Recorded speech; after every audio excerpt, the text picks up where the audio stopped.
one of the main things that happens when you're a TI is you need to know, or you try and find out who put you in this program and why.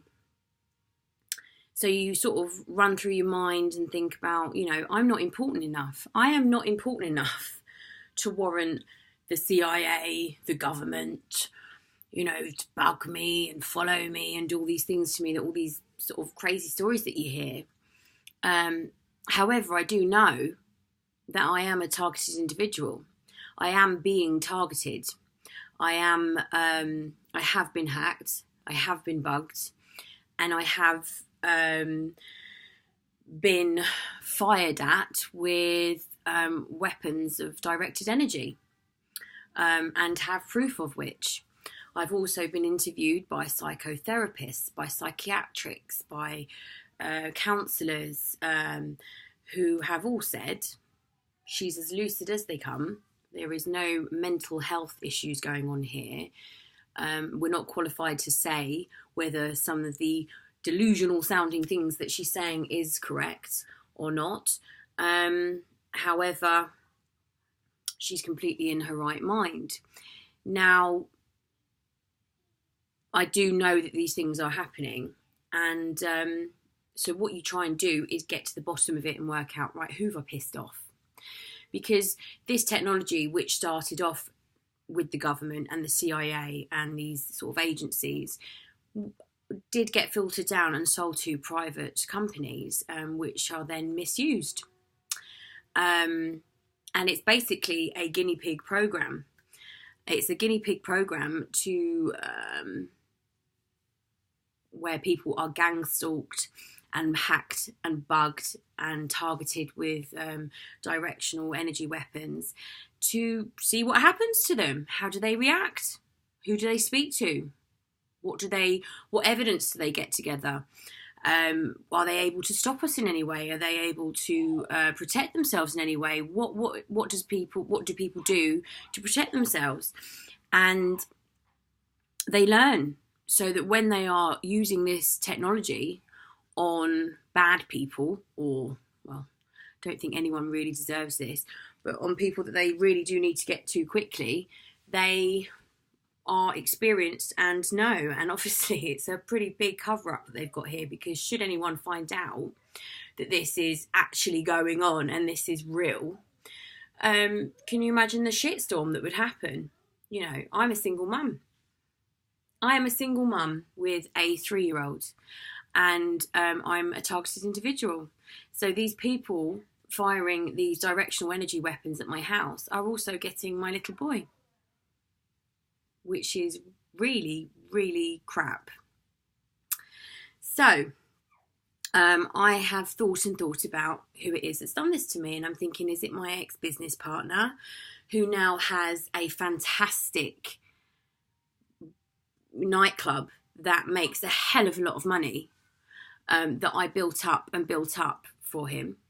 So maybe he might be pissed off that I left Thailand, or maybe thinks that I ran off. I've heard rumours that I ran off with millions and millions and millions of Thai money, and I'd love to know where those millions and millions and millions of Thai money are, because when I came back to the UK, I literally landed in Heathrow in a pair of flip-flops, a t-shirt, shorts, and my baby, and not a thing to my name.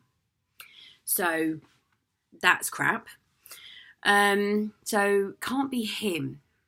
And I accused the father of my son a lot, because there was some really weird situations where he seemed to know things, seemed to know where I was, certain messages I'd sent to some people, and he knew what I'd written in those messages, etc. Maybe it was something entirely different, and he was just doing what exes do sometimes, which is just bug their ex-girlfriends or mothers of their kids to see what they're up to. So could have had two simultaneous things going on. Who knows? Maybe I was that unlucky. But I do know that the godmother to my child, she was going to be godmother to my child when he was born, came to me one day and said that two guys that were part of our social group on the island, part of my social group on the island, had come to her, and they had this thing that you do where it's a scam. Those that are living in Thailand, if you thought that you probably weren't going back to England again, you take out a loan with them. They sort it all out. They do all the paperwork, and they've got a contact at a loan company, and they get you a loan for £8,000 or £9,000, and you get to have half of that money, and they keep the other half for doing all the work for you. Now, it ruins your credit in England, but if you're never going back to England, it doesn't really matter. When she told me about it, I said, that's a really bad idea. How do you know that you're not going back to England, number one? And number two, how do you trust that this is, these guys are legit? Because we don't know them from Adam. Just a guy called Ash and a guy called Kieran on Koh Samui that seemed like nice guys, but obviously, upon researching them a little bit, it turns out they're quite big conmen. So one day she then came, a few week or two later, she came to me and said, Claire, I I remembered their password for their Skype group. And when I went home, I logged into it again, and they were all talking about ripping me off, calling me the C word, stupid little cow, stupid little bitch, she's not going to get any money, she'll be lucky if she even gets 100 quid, blah, blah, blah, let's just rip her off sort of thing. And she actually showed me the messages, and I was like, oh, shit. So what are you going to do? She was like, I don't know, this is terrible. She was crying, like, what am I going to do? This is terrible, terrible. Now, I was pregnant at the time, and obviously not thinking properly, not making correct decisions, and really, really not proud of myself. I spoke to my partner, and he said, well, you've got to go around there. You've got to go around there, and you've got to tell him what's what.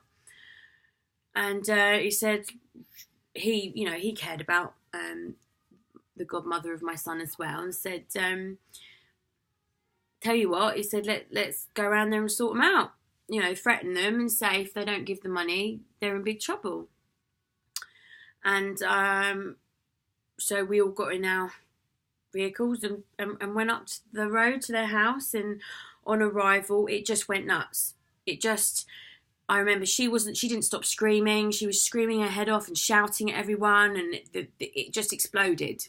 Instead of going in there cool, calm and collected, we were all screaming at everyone, shouting at everyone, waving a taser around, and I ended up tasering him, Kieran, a few times, and not my proudest moment at all. And we took their laptop and wallet off them and said, basically, unless you give her money to her, because she's now ruined her credit in England forever for no reason, just so you lot can rip her off. So unless she gets her money back, you're not going to get your wallet and your passport and your laptop back, And then Ash, his cousin, got back to the island, and he found out what had happened. And he said, right, he rang me up, and he was really, really sort of threatening on the phone. And then my ex took the phone off me, and he was threatening back to him, and it all sort of got very heated. And then these guys just got the money for Chelsea and disappeared. I saw them a few months later. It was the godmother of my son's birthday, and there was some drinks 6 months later, 9 months later, something like that. And lots and lots of people were at this bar in Thailand, and I saw them there, and we sort of saw each other, looked at each other, and I thought, oh, shit. And he probably thought, oh, shit. But no words were exchanged, and nothing was said. And that was that. Now, I heard that Ash went to prison. I wasn't sure if Kieran went to prison or not. I looked them up a little bit, and I found out that they were con men. They've done this quite a lot. They do this in various places, various countries, various places. And it wasn't their fault. They had a crap upbringing. They were in foster homes when they were younger. They were treated quite badly, had a really bad childhood.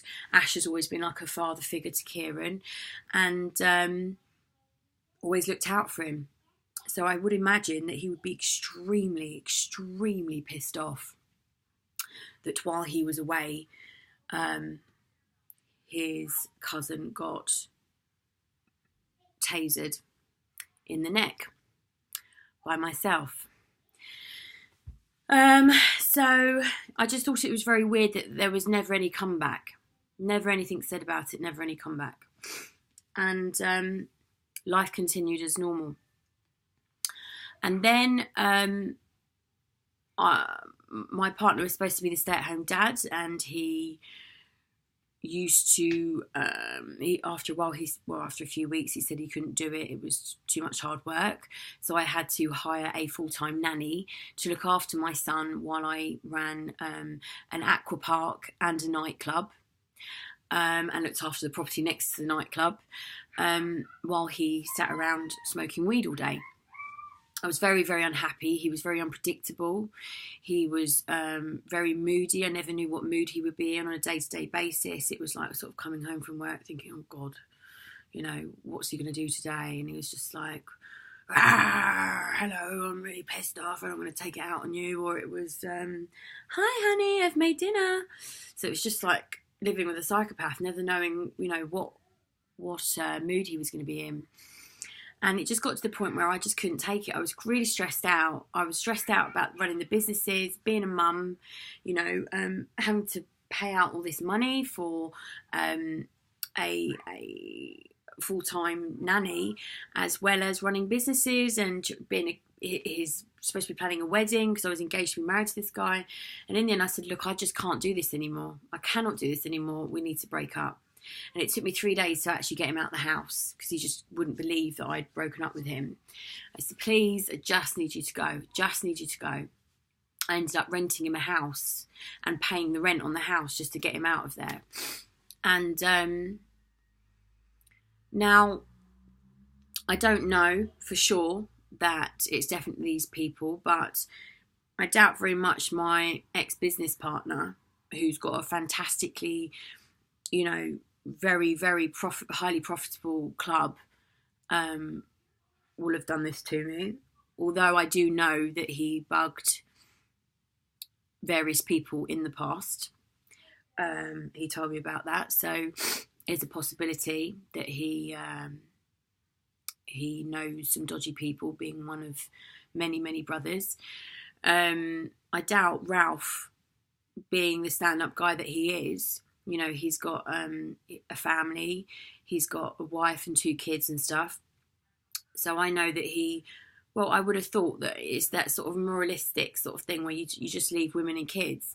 And no matter what they think of me, like I did keep Ralph on as a contract, as a percentage holder on the contract, argued with everyone to keep him as a contract percentage holder, and as a shareholder, sorry. And you know, then there's various other people that I could have had a row with or whatever over there. Maybe it's Mint Bar, you know, Simon, the guy that used to run the club that I worked at before. He was pissed off that when I left, he ended up closing his club. But I remember his wife coming to speak to me. She said, I'm so sorry that I had a hit out on you. I was like, okay, that's all right. And she said, let's just have a drink and forget everything. And I said, okay, fine, let's have a drink. So it's a crazy world out there. You know, people do all sorts of weird stuff. I went to see a man who was helping me buy some land. I was going to get a mortgage and buy some land, and I was designing my house that I was going to build. And he's a very nice guy called Dave, and he owns the Red Brick Cafe in Koh Samui. Yet when I went to him and I said all this weird, horrible stuff's happening to me, and he said, oh, really? I like people that do things like that. So that was really sort of freaky. And I know that he's ex-military and he knows a lot of dodgy people. So there's him, there's Kieran and Ash, the 2 boys. There's my ex-business partner, and Mark, and his brother, you know, is an ex-policeman, and the other brother apparently works for MI6 and all this sort of stuff. So there's all these really high up dodgy people over there, all these gangsters and stuff that you're mingling on an everyday basis with, and you've got no idea of their history or their past or how dodgy or dangerous they are. I do know though that most of the guys that I knew, like Ralph and Mark and Dave and things like that, I think they're quite stand-up guys, and I think that they would never attack a single mum. And I think that the only people that would be pissed off and angry enough to do that to me would be Kieran and Ash, and they wouldn't give a shit about my son or the fact that I'm a single mum. They wouldn't care. All they would know is that they needed to get their own back, and they've got a reputation to uphold because they're of that age, you know, mid to late 20s, where you've got to keep your rep. You've got to keep your rep, and she tasered you, and we've got to get the bitch back. That's the only thing I can think of. That's the only person I would know, or people I would know, that would put me into this program, in this sadistic, slow kill, torturous program.